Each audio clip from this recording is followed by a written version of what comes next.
Howdy, everybody. Welcome back to Super Robot Wars Archives. My name's Austin, and we are playing Super Robot Wars R. Thank you.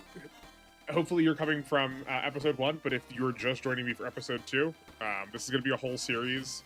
We're going to try and play through Super Robot Wars R in like a pretty normal, standard fashion. I really love these games, and I feel like there's not enough about them on the internet.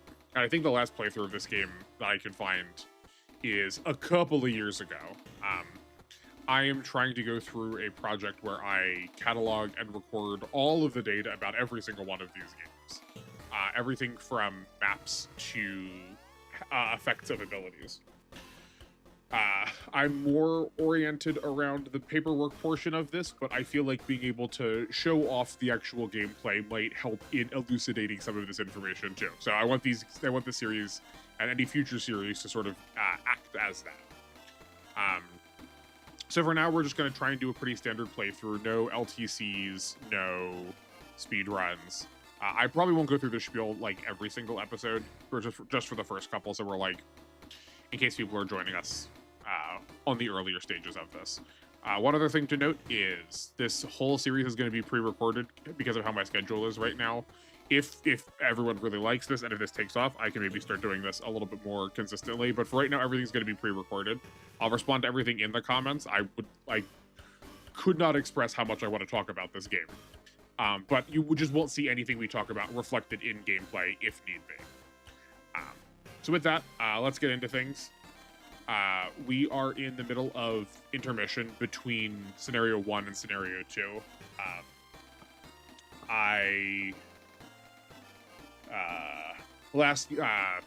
Last scenario, we got our main character unit, and we also sided with the Gundam team for our route split. We could have sided with either the Gundam group or the Nadeshiko group, and I figured odds are people are going to be more familiar with Gundam, so let's pick the option that more people are familiar with. If you've not played a Super Robot Wars game before, the brief aside for the brief description for this right now is we get an opportunity to upgrade and sort of move things around with all of our units. I'm going to try and do those off screen because I think sitting and watching me like do some calculus off on the side is like not the most exciting. But we'll go over the additions that I've made, assuming that I remember to look at all of them. We had about 20,000 credits at the end of last mission, so I spent them all on the main character. I put 1 point into attacks, only because we just did not have enough to afford putting more into attacks, and then I put 1 point into one of HP, energy, and defense, and armor. No, sorry, into not armor, into mobility. We didn't have enough for armor to get all three of these then. Everything but armor. I really want to heavily invest into the main character just in general, because I think if a lot of people are playing this game for the first time and they're not approaching it from like a history with these games, people tend to pick the main character to play as. Like, I get why. The main character unit just tends to be pretty decent, I have found. And if you are familiar with these games, sorry, not these games, this game in particular, this is not true for a lot of the other Super Robot Wars games. R in particular has an early route split that's kind of like a tutorial. It's going to get soft reset at the end of it, so there's no real reason to spend our resources on units we're not going to get to keep. It would carry through into future units, but we're going to get them so much later for most of them that it's not really worth it. Okay, so this scenario, as the cutscene is pointing out to us, we are trying to land on Fifth Luna here. If we get any unit onto not that one, this one. If we get any unit onto these 6 spaces, the scenario immediately ends in our victory. So we have like a real big button we can press if we need to get things over with. The reason we theoretically want to rush this is if we finish this within, I think it's 7 turns. Hold on. Nope, that's not the. Nope, that's also not the menu. Yeah, in 7 turns. We will also receive a better unit both for this the upcoming scenario, for this group of future Gundam units, and we'll also get another copy of it much later in the mission. If we don't get there in 7 turns, that's a-okay. We will survive. It doesn't cause a game over, even though it has it listed here as a victory condition. It doesn't have it listed as a loss condition. If you can't read Japanese, that's okay. I'm trying to do this as I'm trying to make this as English friendly as possible. I just don't have a translation patch, nor am I affiliated with any translation patches, so we're gonna work through it. I have all this translated in the document I have linked in the description there. So if you want to see any of this in English, I have all of it listed there. Yeah, so if we end in 7 turns, we get a bonus. If we don't, we don't. It might be necessary for us to not end in 7 turns if we want to get... Oh, right, he's not here yet. The like main antagonist of the portion of Gundam they're drawing from here. This is from the movie Char's Counterattack. The main antagonist is Char. He will arrive like in one of these spaces, maybe down here, yeah. Later in the mission, and we might want to stick around to try and kill him. He drops a booster, which increases our movement. I do think the unit is better. Hopefully we can get both, but that's a thing worth considering. Given that, Char has just ludicrous agility, so we're just going to try and send Amuro, like full send Amuro forward, hopefully getting there in time. That being said, so we get 7 uses of this, if my math is correct. Am I just short? That's 30, 60, or 15, 30, 45, 60. That's 4 uses. 5 is 75. We get 5 uses of this. We get 5 turns we can do this. Well, we don't really care about putting out damage that much. Most Gundam units tend not to have that much HP. It's just hitting him. We just need to land hits. It's a worthwhile consideration whether we're going to be here. It has a movement of 8. That's 1, 2, 3, 4, 5, 6, 7, 8. 1, 2, 3, 4, 5, 6, 7, 8. We could theoretically be there on turn 3. So we're getting 3 turns with that improved accuracy. I think we are okay to spend this here, assuming things don't get in our way, which is maybe not the right ask. But we're gonna try it. I recognize that I have attack animations off. I'll turn them on for a little bit, but it really, really slows down things.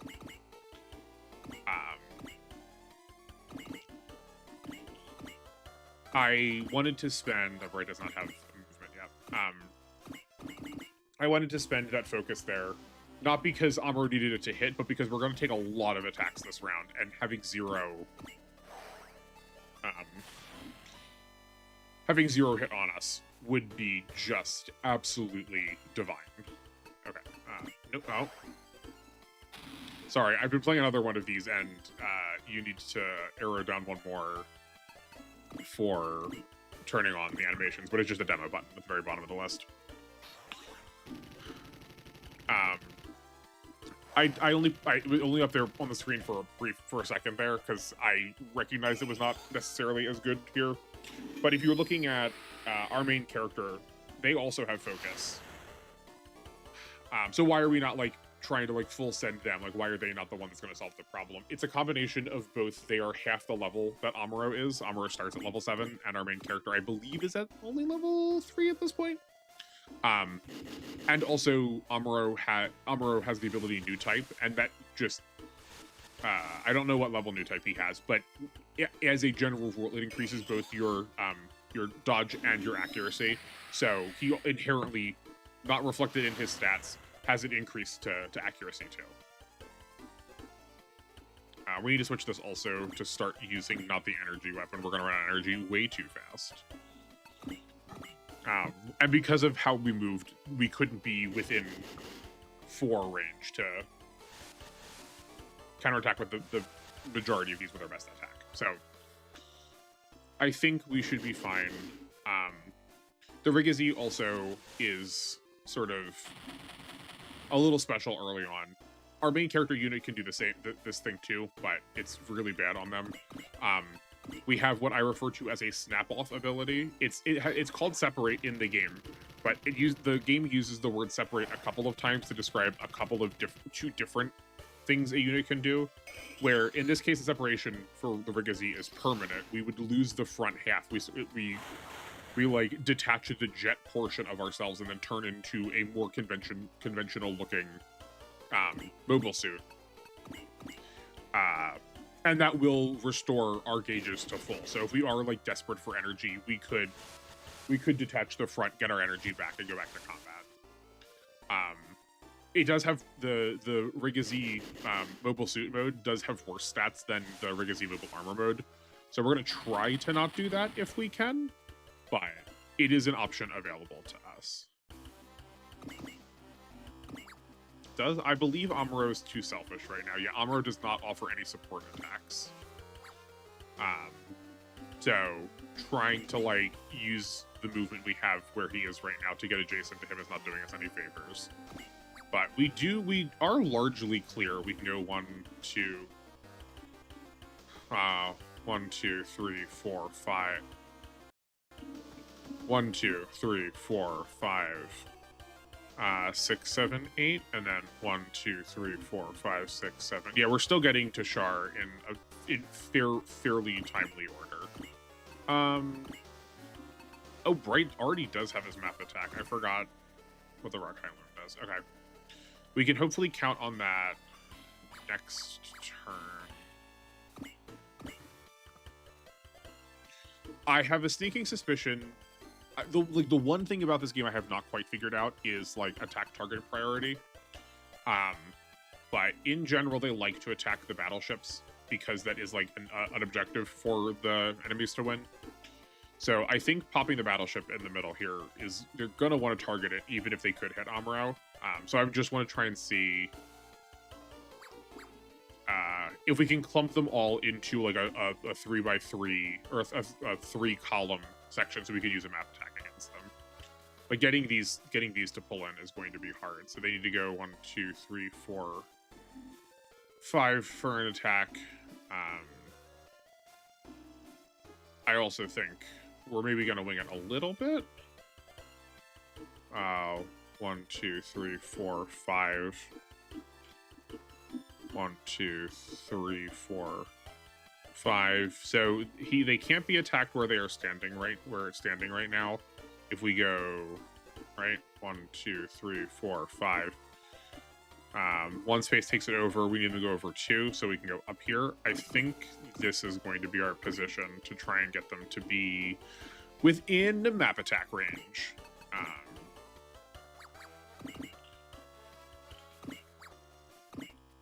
We are sort of counting on that being dead, though. Let's see if we got it. That's one of so we wanted to move we're moving the battleship first for 2 reasons. A, it provides this like team up support that's represented by that fire. I have it listed as the rivalry bonus in the documents, but it increases damage by a little bit. I think it's 5% on the small bonus, so there's that. And Bright also has leadership, which gives a hit and evade bonus being around him, represented by those blue squares, by this blue aura.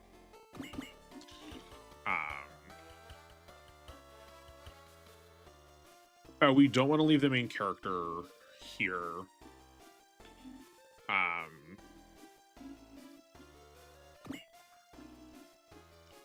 This should be fine. I think they'll still prefer the battleship to the main character. If we've got a couple stragglers on the end, it's going to be fine. Like it's not the end of the world if we can't make full use of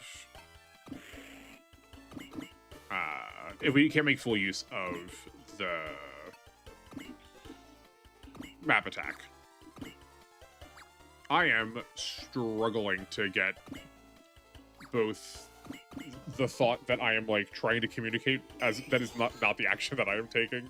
We're gonna learn to multitask while doing this. This is gonna be fun. Cool, excellent, great.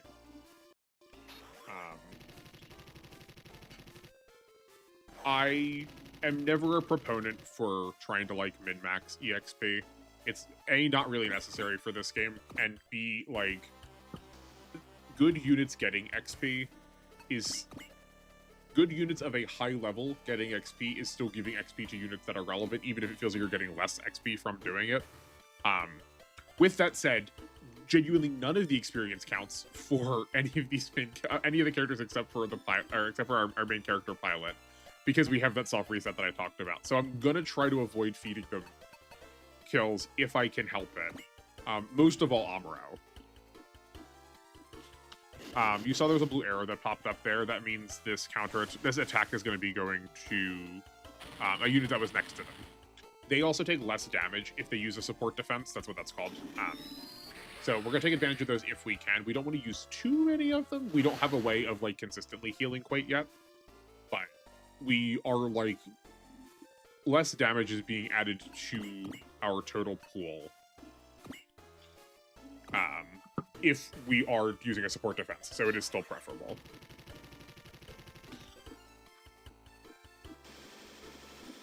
This is not quite how I had envisioned was going to happen, but it's fine.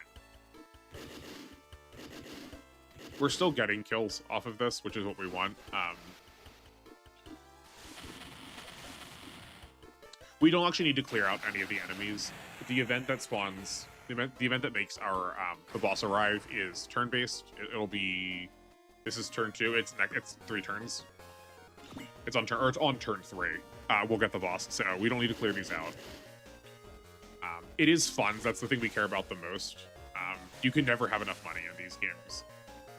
I don't know what it is off the top of my head, because I also was playing these... Oh, that's interesting. I really did not expect them to go for Amuro when they have such a bad hit against him and the battleships in range. What was I saying? Oh, when I was playing, I played in a weird way in order to try and get data for those documents. So, like, what I have to say about the finances are only somewhat relevant for a normal playthrough. But with that said,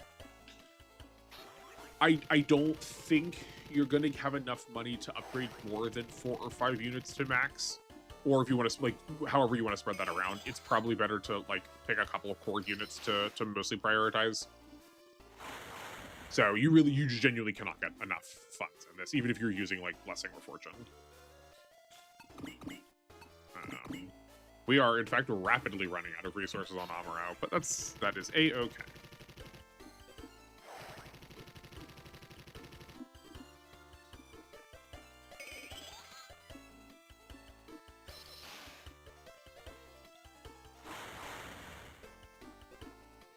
I really love the pixel art from the GBA and DS era of... Okay, we're just going to dodge this one. This is low enough that one of our other pilots can clean this up later.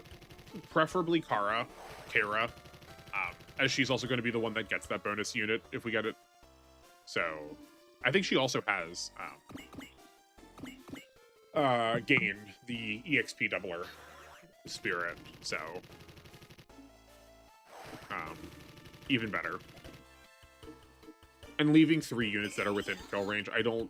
no, I think we'll have more than 3 in kill range for the rest of our team to come up. But yeah, the pixel art for both the GBA and the DS titles is just so delightful to me. Maybe it's a little bit of nostalgia talking. I grew up with the Game Boy Advance. So I was the ripe age for this kind of video game art, but it always impresses me how much detail they can capture on what is on the whole a more rudimentary visual style. Okay, we probably we're getting 100 hits, so we're being attacked by one of the 2 bosses here, and it's Gyune. Gyune is, I believe, of the 2. More challenging than Resin, the other boss on the other side. So the fact that we get to 100% apply damage here, I think this is worth spending the energy. Gyune, I believe, is the second dodgiest of the units on this map. He has both a propellant tank and a repair kit to restore energy and HP, respectively. So it's not the greatest deal to get in terms of parts that he can drop, but he does offer 3 times the money that the other units do. So, and like for more than just resources, because we only have 4 units to start, we like kind of can't just let the enemies do whatever they want. Like we do need to be cognizant of the fact that they are kind of rather dangerous this early on. Yeah, there we go.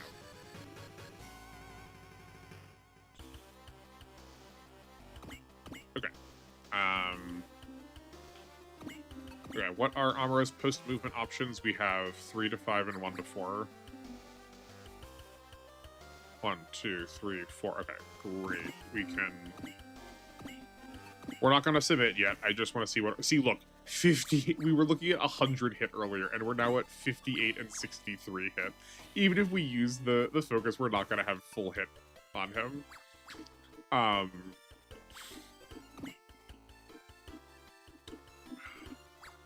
We're going to worry about Amuro in a second.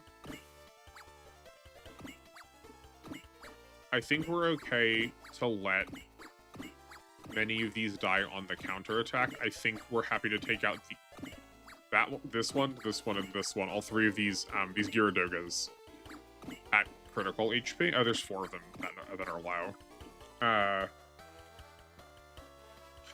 Normally, I would like to save these for counterattacks because we can guarantee kill them on the counterattack, and that we could like maybe take one of these like there's one at like 2100. I don't know if we can like fully kill that on a counterattack.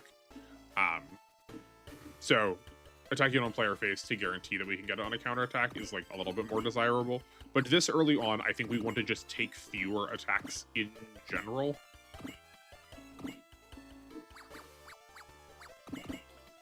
At this point, we kind of want a full move. We want to make sure all of our units are participating. And clearing up spaces around our battleship is going to keep the other units the safest both on enemy phase and well, yeah, obviously on enemy phase, both in terms of the support defense, but also the leadership bonus. Oh, there we go, Excel. Okay, that will solve our problems for future maps at least. We're kind of mostly at our objective at this point.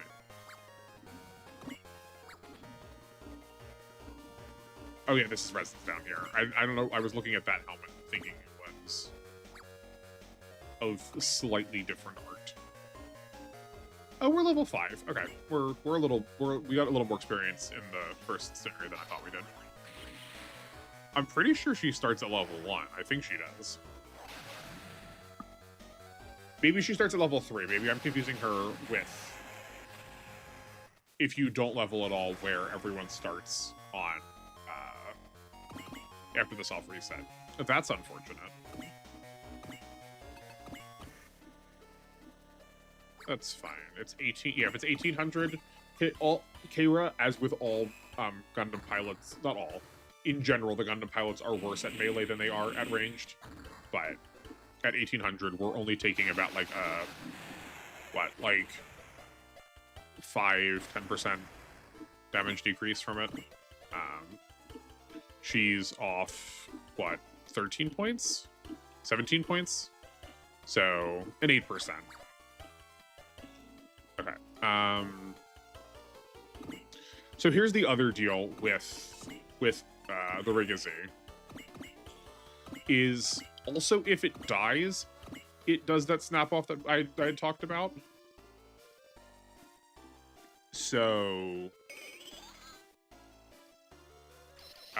we also don't mind putting it into a little bit more danger.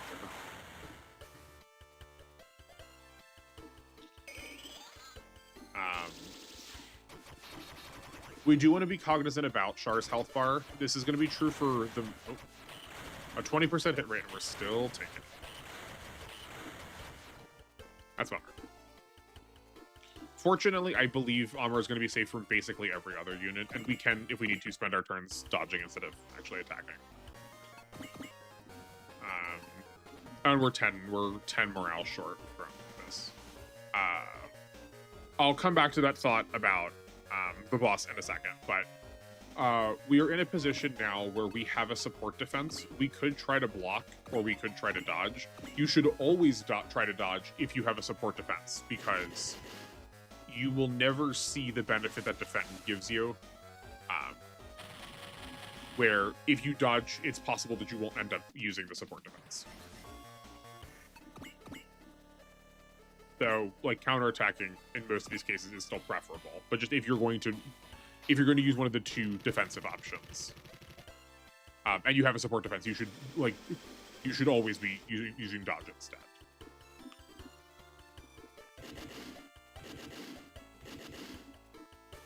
To return to the boss, as a general rule of thumb for R, if it won't be the last time you are seeing the boss, and like unless you know the plot of the thing you are, like the source material plot, you might not necessarily know whether it's going to be the last time you're seeing them or not. But unless it's the last time you see them, they're pretty much always going to retreat. I believe all but one boss, which was just a nightmare when I was trying to record because I had to check. All but one boss retreats at, if they are going to retreat, 30% HP or less. Which is not to say that every boss has the chance of retreating. Many of them don't. But when you are planning out your turns, trying to be cognizant of the fact that you could take them below a threshold where you won't have an opportunity to like actually get the kill credit for it is not outside the realm of possibility. We're hopefully going to solve that by getting the Rakai Loon up next to Amuro. It offers a support attack. We'll give him the rivalry bonus from being adjacent. And by that point, if we get enough of these killed, especially by it, we will hopefully have enough for... Oh, it doesn't even have morale. I guess I'm thinking of one of the other units, or maybe the future. The earlier, this one is we're presently set in the future, so I'm going to refer to these units as the future units every once in a while. The future Rakai Loon might have a different move pool than the actual Rakai Loon we get. But we are going to hopefully counter. We're going to hopefully support attack with this weapon here. We don't need the best attack for this. It only has 80 HP.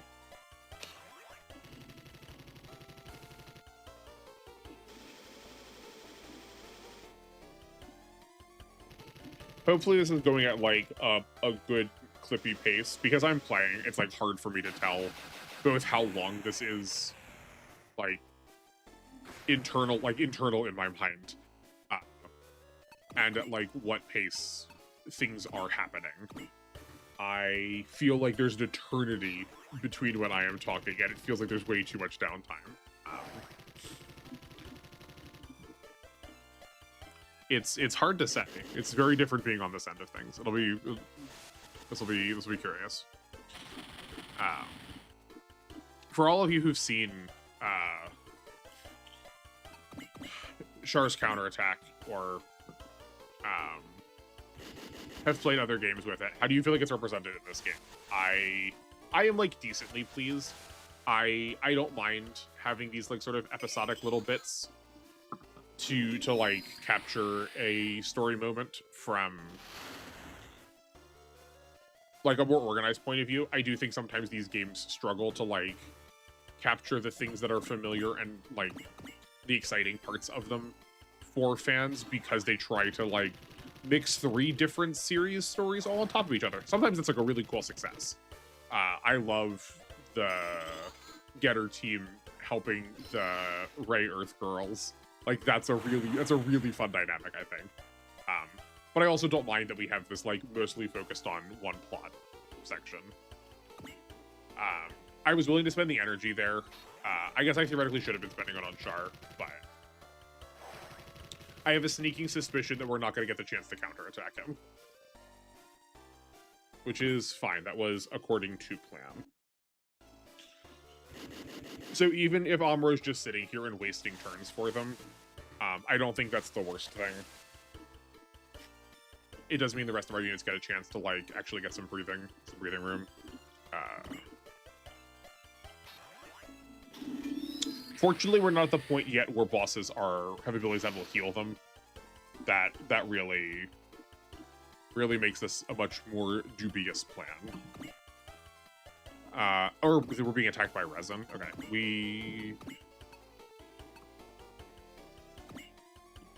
you know what? We're gonna gamble on this. It's a difference of 10% accuracy.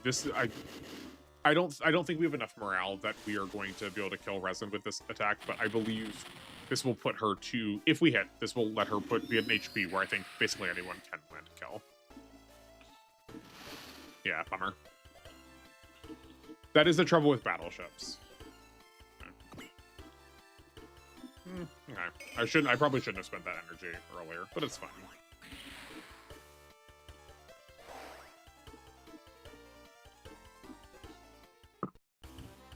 Okay. Amuro is definitely gonna separate. So see, we've got full energy. And full ammo for that matter. Because like the energy is not the important part for this unit. Okay.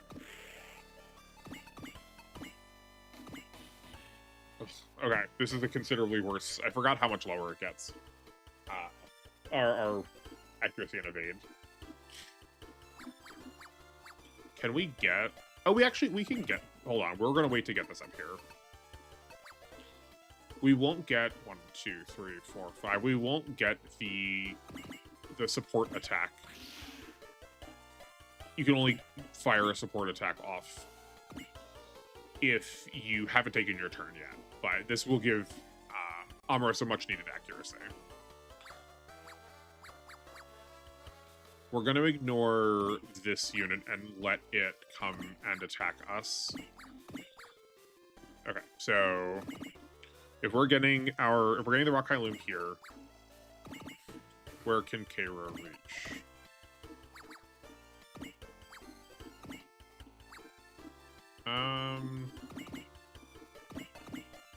Still don't have enough morale yet to do the fairies. To take out either of these bosses. It's a little unfortunate. I'm just trying to think the best use of who the Rockeye Loom is attacking. Like, if we go over here for resin.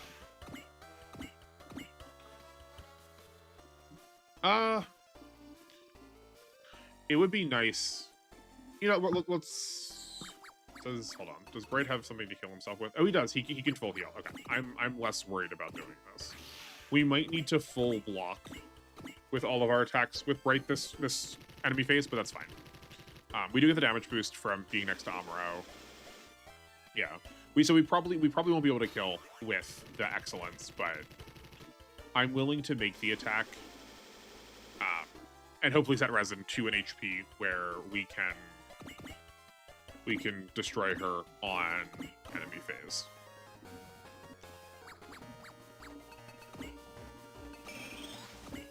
The spirit we just used there is a guaranteed dodge for just the next attack we're taking. Let's see it. Okay, incredible. I don't particularly want to give this to Keira. Bosses do give more EXP. And she's level 7 right now, so that will give Fiona a quite generous amount. The spirit we just used there gives us double EXP for our next attack. It gets spent regardless whether you get a kill or not, so there's lots of ways to mess that up. It doesn't work if you are healing or if you're resupplying or restoring. Or repairing. Repairing is the word. Cool. A second support attack. That will be useful. And I also want to toss her on to this terrain. It's a 15% increase. Not quite as good as the meteorites, but... Okay. That's a considerable difference. That added 15%. Does he have level 3? He does have level 3. Okay, cool. Yeah, like that's we cut Char's accuracy in half by being next to the Rockeye Loom. It is a flat difference that being within leadership adds. I think we used to call it. I think I used to call it command. I think I templated it as leadership now. Um, oh, sick. So we're seeing one of the skills from this game. This game tends to be somewhat homogenous for skills. This is like the first game that I'm pretty sure this is the first game that no longer was using the limit reaction system. Not those are necessarily tied together, but in my mind, those are like also the cutoff where we start getting more elaborate skills, for better or worse. I do think the non heavily like skills and abilities oriented games are like also very skill testing in testing your fundamentals, but so yeah, one of the like primary skills units can have is the ability to nullify attacks in the form of sword cut to block melee attacks, shield defense to reduce incoming damage by half, and shoot down to stop projectile or funnel based attacks. And we just saw shoot down activate there. It's unrelated to the chance to hit or chance to evade that's like shown during the combat forecast. So like this 89% chance is in no way factoring in any of those skills that we just mentioned, if a unit even has them. It is, I know it's based roughly somehow on both the pilot who has the skills skill and the attacker and on the attacker's skill. I believe it's based on the difference between those, but I don't know what that difference is. Like, it's possible. I'm not saying this authoritatively. This is like my supposition right now. Is the numerical? Oh, sick. The numerical difference between the two skill values is the percent chance for it to activate. So like if Amuro had 150 skill and this pilot had 120 skill, there's a 30% chance that this will trigger. The reason I believe this is there's a new game plus to this game, in that you both get to keep all of your all the upgrades you've spent money on funds on over the course of this game, but also the pilots with the 10 most kills get stat bonuses respective to what position they are. So like first position will get 10 points to all of their stats, second position 9 points, you get it. I think I've played through this game 16 times now. So on the cleared file that I used to gather data for this, my main character was in the 200 to 300s. So whenever she could activate sword cut or shield defense or shoot down, she was whenever the relevant attack was coming at her, she would activate it. And that amount of difference in her stats and the enemies, even for some of the most difficult enemies, was roughly around 100. That's why I'm thinking it's an exact number rather than it being 1 point of skill counts 1 point of skill counts towards half a percentage of the activation, or an exponential growth curve. I don't think it's either of those. I think it's just 1 to 1. Everything else in the game works like that too, where damage stats translate to a 0.5% damage increase. Okay, so I also talked through a lot of that combat only because it was very, very straightforward. Irrespective to whether or not we were getting those skill activations, we were never going to be worried about that damage. This is our first kind of spooky attack. Yune is attacking the Excellence. We don't have the ability to counter attack. We do have the ability to counter attack. But Yune would probably kill us if we fully take this damage. So I think we're gonna try and dodge. We might see the Excellence turn into the fighter mode. Fortunately, we will not.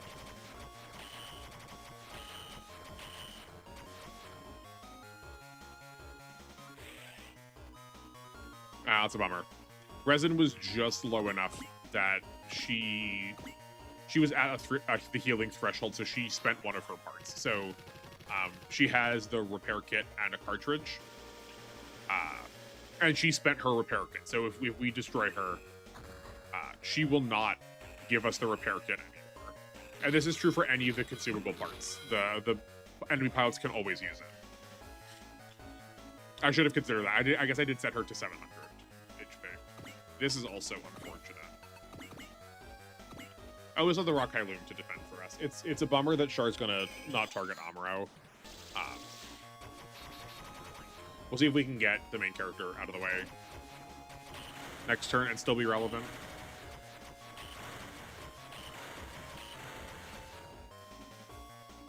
Honestly, a perfectly acceptable threshold for Bright to be, because we can use this and just full heal. We've got, what, one more of those in the tank, and then we also have a 2000 HP heal if we want.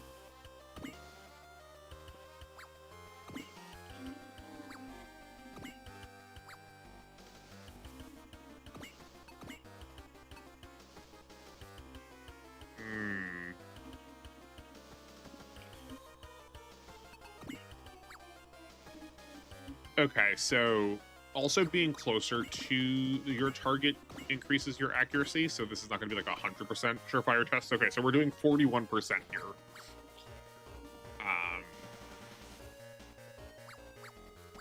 So we're adding like, say, like roughly 5% more from being better in the aura of the battleship. We are losing, it's 3 per step, so those are like effectively cancel each other out. We are down 1% what we saw. That was 41, so 40%. We can use a focus to get to 70%. That's a little rough. We're probably not taking Char down this turn. What I would like is for the main character to attack, and then have Amuro and the Rock Loom. I keep pausing because I keep wanting to say white base. I'm sorry. It's not the white base. Have Amuro and the Rock Loom then attack with a support attack. So Char's at 4959. He retreats at 3000, so that's 2400 HP. So we can do 2500 to him. That's 2900. We're at 120. We would need to be at 120 to do that. So say roughly. Can I do this math in my head fast? I don't think I can. I'm trying to figure out how much damage we're going to do. It's like one of the biggest downsides of these games to me compared to most other tactics games, where it like tells you roughly how much damage either you could do or are going to do. I did make a calculator for this over on the documents that I have linked. If I was playing this on my own, I probably would like sit here and actually do the math about it, but I think for the sake of timeliness, we are not going to. Instead... Okay, so if we're fully committed to not setting up this turn, or if we're fully committed to setting up this turn to not actually killing this turn, I might say we go after the bosses. What turn is this? This is turn 5. So we would have 2 turns left to worry about Char.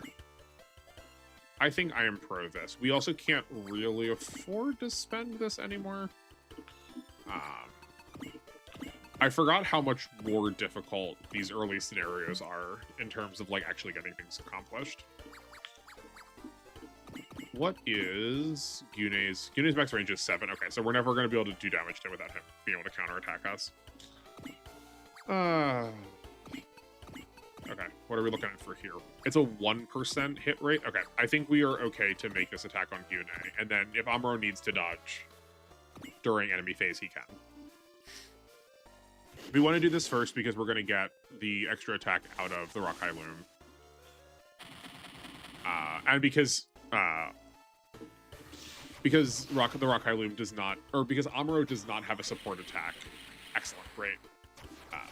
Because the Rock Loom, Amuro does not have a support attack, the Rock Loom isn't going to attack first to try to use Amuro's better attacks.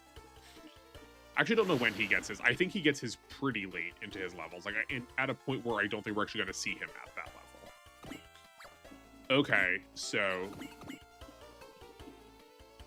spending 30 going down to 50. That means as long as we don't use this, that's a really bad accuracy. We actually got really lucky with that.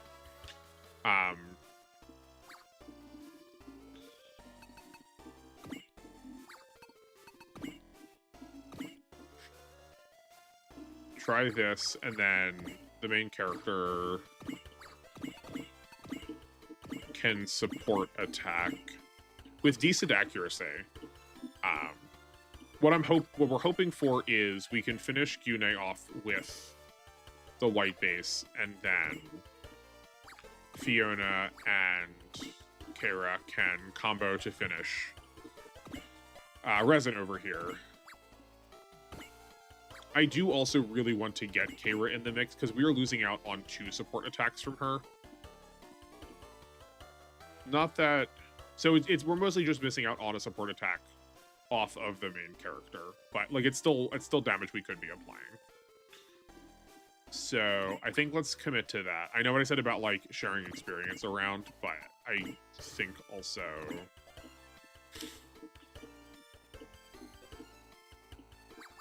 hold on. Oh, we do have a multi-range post movement. Okay. So what we're going to do is we're going to try to use the Mega Particle Cannon. I know it's a little bit less accurate, but if this lands and we don't have to use the support attack off of our main character, incredible. I think we might be able to just one-shot Resin. Maybe a bit ambitiously. Oh, a second support attack. Even better. This might kill Resin outright between the 2 of them. And then we can spend our other turn on even something else. Okay. We're also going to use... I think I decided to call that... No, Wall's the one that reduces it by 30. Is that Persist? I think it's called Persist. It means we only take 10 damage from this attack, no matter what damage it would deal. Can we do over half? We cannot. Okay, Resin's probably not going to die to this, which is honestly okay. That means Fiona can get this kill, and then we can get Fiona the morale for it. Oh no, we did. Good lord, Fiona does so much damage. Okay, sick. And she also did crit. That did help. Great. I regret not using the EXP app.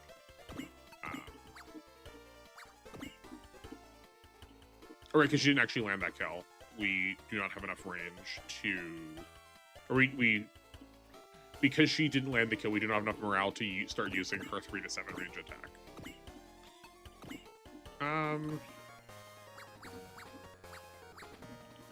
Are any of these? Oh, these are. This is low enough. Actually, better plan. We're gonna use the support attack off of the main character. Also, by this point, we have seen everything. We're gonna turn these back off. We want to get through this faster. This video is probably already so long. And then I will turn the animations back on for the boss kill.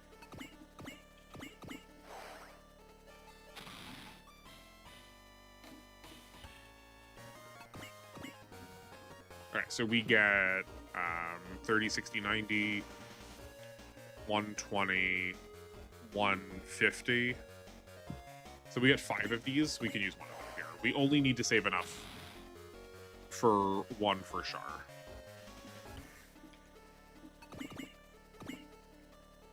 Yeah. At this point, just get stuff off the board. We could choose to support defend with Fiona, but I would rather have the damage go to the Rockeye Loom if we can help it.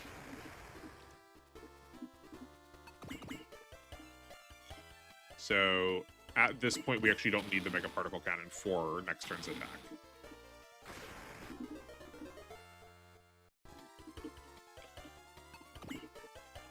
If I remembered or wanted to like optimize this part of the game, knowing that Bright got another point of leadership at level 8 would have been like a really high priority. Because like in changing leadership is like maybe one of the most valuable things you can do this early on. We're gonna take this risk. This is actually really risky. Maybe we are not, because I don't want to overdo the damage such that we send him into retreat. Okay.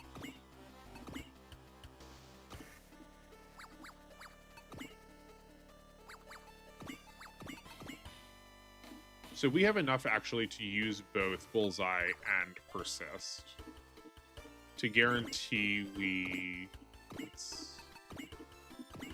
Yeah. I'm just trying to think of like to make sure we can like soften Char up for this combo. That means we can move the Rakai Loom here to still get the bonus off of both the rivalry bonus from adjacency and being in the highest level of command. Also, if you let's look at this again, see that much bigger fire? That is a much bigger increase to damage that those two have next to each other. It doesn't necessarily mean they need to attack together to get that either. It's just standing next to each other. Where CK-Riz was much smaller. So we could also just risk K-Riz life and use Valor to do double damage. I just worry that's going to make, like... I think it's going to be too much damage.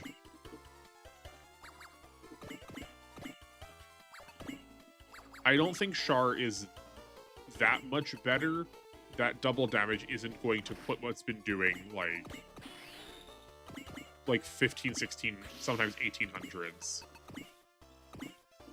I think it's going to be beyond the threshold. Yeah, that would have been 28. If we took another 14 off of this, that would have put him to 21, which would have been below the HP threshold. So that was exactly the right move.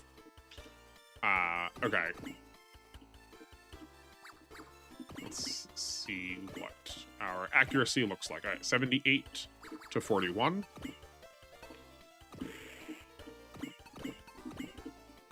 That's now 100%. We also need to look at Fiona's accuracy, 70%. She does get an accuracy bonus from being part of the support attack. Whenever you support attack, you always get an accuracy bonus. But Focus is taken into account during support attacks. Oh, whoops. Well, that's a shame. I said I was going to put the demo on. Oh, that's a real bummer.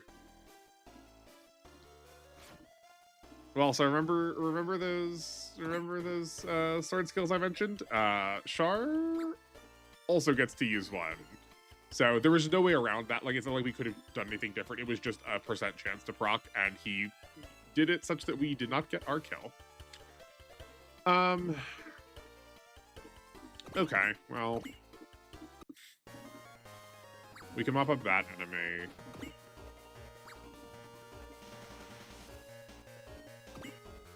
We have enough time. I think we're gonna...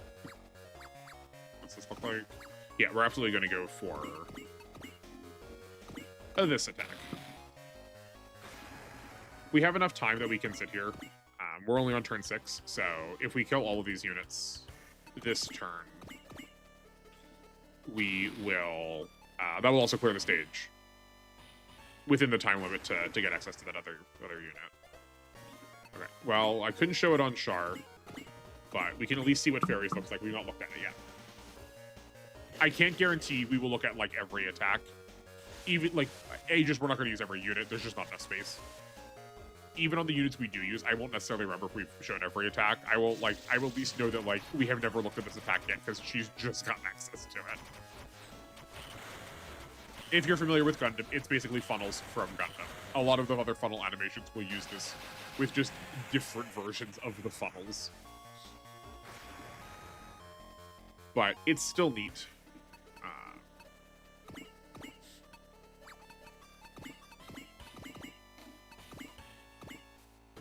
And Bright gets the last kill. Totally fine. Bummer about the boss, but sometimes that's how it goes. I do think that would have worked, though. I think the fact that those the fairies, I was like combining the word fin funnel, considering the fact that those fairies were doing like 3,400 damage to generics, and I think Char had like 11 more points of defense personally, and then his mobile suit, his unit had like 200 more armor, I think that probably still would have been a kill. He would have been left with 2,000 HP by the end of Amara's attack. I think that probably would have been a kill if he had not gotten the shoot down. At least as far as this playthrough is going, we're just gonna mash through the story. I don't have, like I said, I don't have a translation for the Japanese, and I don't think you're gonna have fun sitting here watching me trying to figure out the Japanese for you. But there are definitely a number of projects that you can probably find pretty easily if you search for this game, if you want a story version of this, both in terms of a patch or just like a written description of it. Well, thank you for watching. That is episode 2. We're going to keep trying to break these up by one whole scenario. Once we get to a intermission, we'll stop, and then next episode we'll pick up with the next scenario too. Next scenario is scenario 3. We're going to take a slight break. We're going to take a detour from Gundam stuff for a little bit, at least for the second half of it. Another unit, or another series is going to show up as the enemies there, but we'll talk about them when we get to it. Otherwise, thank you for watching. I really appreciate it. Hopefully you all are liking this. I really want to get more Super Robot Wars content out into the world. I am obsessed with this series, and I feel like it does not get represented enough. The depth possible, the like options you have is just it sends my mind into so many delightful places that I just want to share that with everybody. Like I said, if you have any questions or comments, I will be constantly checking the comment section for any conversation we can have. If there's any videos you want to see, at this point, I don't know how much I can fulfill the like, please play this game next. Well, I can like maybe start making a soft list, but I make no promises there. But if you want like a video on like what all these mechanics are in a more scripted setting, I'm happy to do that if it's interesting to people. If not, there is a paper description of all of that written up in the documents in the comments, or in the description of the video. So please go check those out. But otherwise, I will hopefully see you back here for episode 3 next time. Thank you all for watching. Have a good day.